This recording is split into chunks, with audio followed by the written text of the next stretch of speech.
Hello. হ্যাঁ কও। কি করছো? এই তো কি আর করি, ইট বালা সিমেন্ট মিক্স করতেছি। ও আচ্ছা, খাওয়া দাওয়া হয়ে গেছে? হ্যাঁ হ্যাঁ, তোমার? কি বলি শোনো না। হ্যাঁ।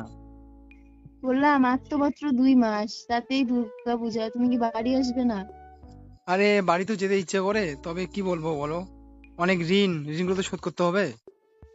সেটা তো বুঝলাম, শোনো না কি বলি। হুম। বললাম এবার দুর্গা পূজায় গিয়ে শাড়ি কিনে দিবে। দিব দিব, ভালো শাড়ি কিনে দেবো, চিন্তা করো না।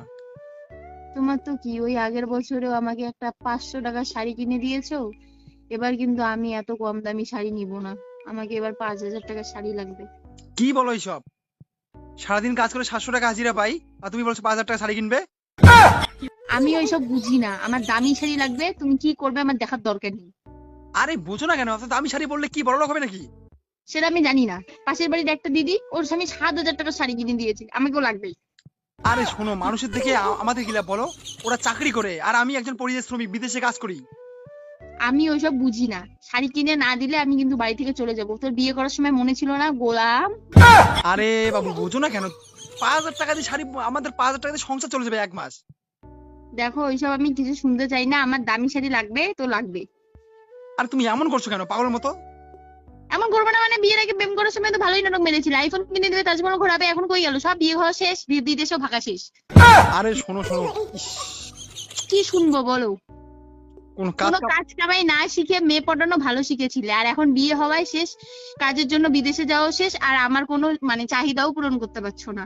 দেখো, আমি তুমি এটা কিন্তু রাগ করবো করাচ্ছ, ওটা কিন্তু করবো, তুমি কিন্তু কিছুই রাগ করে কিনে দিচ্ছ। দিতে পারছো না, সবকিছুতেই তোমার আমি গরিব, আমি এটা হলে আমার ওটা হবে, আমার এই টাকা হলে আমার ওটা চলে এই যাবে, ওটা এই এই এই তুমি কিন্তু রাগ করে দিচ্ছ এমনিতে, একদম কিসের রাগ। রাগ, কিসের রাগ? একটা শাড়ি কিনবার যোগ্যতা নেই আর বিয়ে করে বউকে রেখে বিদেশে পালালি। দেখো, ফোন কিন্তু কেটে দেবো বলছি, এমনিতে এনে কাজ করছি এত রোদে পড়ে। শোন, প্রেম করার জন্য মন লাগে, তবে তার থেকে বেশি টাকা লাগে, বুঝলি? হ্যাঁ সেটা তো বুঝছি, সেটা বুঝতেছি। হ্যাঁ, যদি কোনো কাজ শিখে রাখতি তারপর আমার সাথে প্রেম করে বিয়ে করতি, তাহলে আজ তোর এই দিনটা দেখতে হতো না।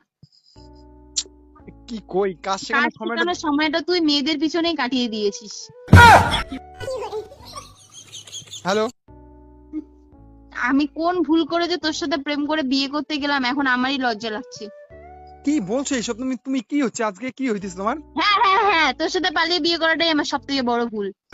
ফোন রাখলাম।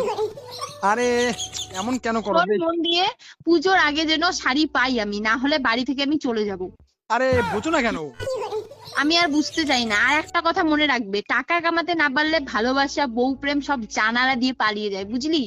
রাখলাম, দুর্গাপুজোর আগে শাড়ি যেন আমি পাই বাড়িতে। আরে শোনো, ফোনটা কেন তুই রাখছো? না আরে আসিস না আসিস, শাড়ি যাতে আমার ডেলিভারি হয় বাড়িতে, তোকে আমি বলে দিলাম ভালোভাবে। না হলে ডিভোর্স পেপার রেডি রাখবি, আমি সাইন করে দিয়ে দেবো।